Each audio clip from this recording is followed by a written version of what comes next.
Some of the bridge building has been tackling the blame game. For example, images in the media that have been misunderstood for so long.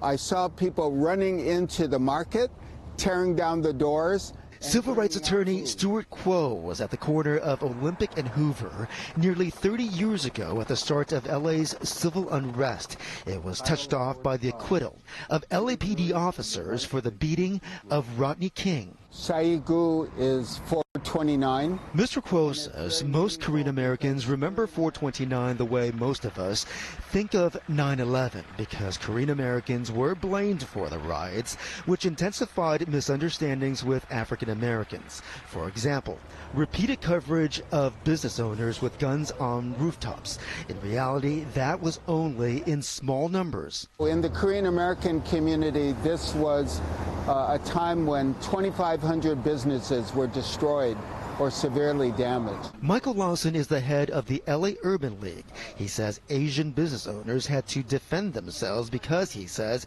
police abandoned Koreatown and South LA, which were left to burn while officers were sent to protect affluent communities. The issue was that if I were doing that, there would be a different response from LAPD. A year before the civil unrest, Latasha Harlins was shot and killed by grocer Soon Ja-do, who got a light sentence with no jail time.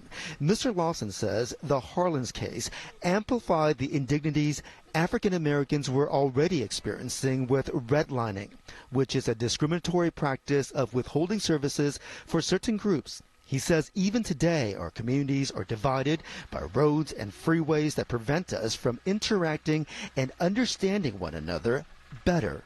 There has to be a way to address the systemic issues that create the balkanization of this city.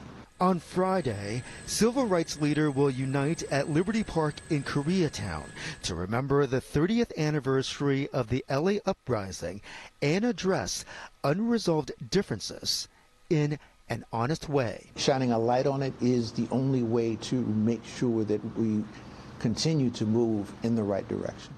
The Saigu Peace Gathering will take place at Liberty Park on Friday between 4 and 7 p.m. There will be musical performances, and if you would like to register for the free event, you can go to our website, which is kcow9.com.